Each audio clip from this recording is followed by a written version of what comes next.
ময়নায় BJP কর্মী রহস্য মৃত্যু। রবিবার থেকেই নিখোঁজ সুব্রত অধিকারীর দেহ উদ্ধার হয় তার বাড়ির পাশের পুকুরের থেকে। খুনের অভিযোগ পরিবার এবং স্থানীয় বিজেপি নেতৃত্বের।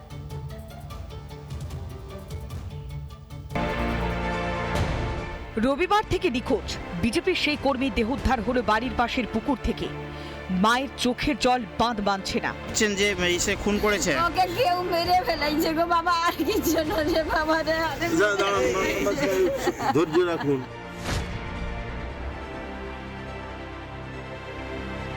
পূর্ব মেদিনীপুরের ময়না ব্লকের সুদামপুর গ্রামের বাসিন্দা সুব্রত অধিকারী ময়না 194 নম্বর বুথের বিজেপির কর্মী হিসেবেই পরিচিত। এলাকাবাসীর দাবি, রবিবার সন্ধ্যেতে বাড়ি থেকে বেরিয়ে আর ফেরেননি। নিখোঁজ ডায়েরিও করা হয় পরিবারের তরফে। 4 দিন নিখোঁজ থাকার পর এদিন সুব্রতর দেহ উদ্ধার করা হয় বাড়ির পাশের পুকুর থেকে। খুনের অভিযোগ দায়ের করেছে পরিবার এবং স্থানীয় বিজেপি নেতৃত্ব। আর মুখে ব্লাড বেরোচ্ছে, মানে রক্তাক্ত অবস্থায় উদ্ধার হয়েছে। শরীরে এখনো পচন ধরেনি সেটা। আচ্ছা, তাহলে আমার মনে হয় প্ল্যানিং ভাবে ও মার্ডার করে গতকাল রাতে ওখানে ফিকে দিয়ে চলে গেছে। গালে ডান পাশে বাম পাশে একটা আঁচড়ানোর দাগ ছিল, মুখ থেকে কাঁচা রক্ত দেখা গেছে এবং কপালের ধারেও একটা আঘাতের চিহ্ন আছে।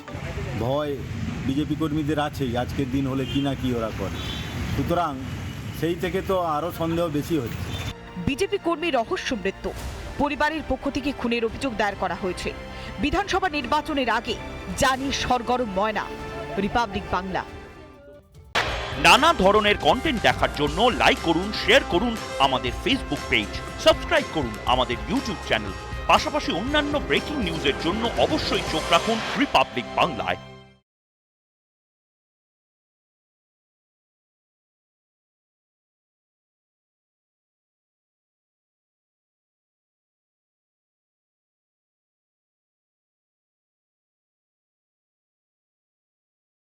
নানা ধরনের কন্টেন্ট দেখার জন্য লাইক করুন, শেয়ার করুন আমাদের ফেসবুক পেজ, সাবস্ক্রাইব করুন আমাদের ইউটিউব চ্যানেল।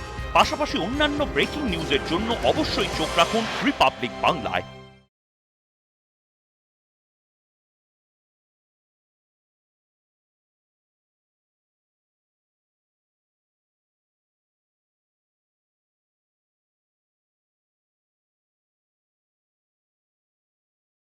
নানা ধরনের কন্টেন্ট দেখার জন্য লাইক করুন, শেয়ার করুন আমাদের ফেসবুক পেজ, সাবস্ক্রাইব করুন আমাদের ইউটিউব চ্যানেল। পাশাপাশি অন্যান্য ব্রেকিং নিউজের জন্য অবশ্যই চোখ রাখুন রিপাবলিক বাংলায়।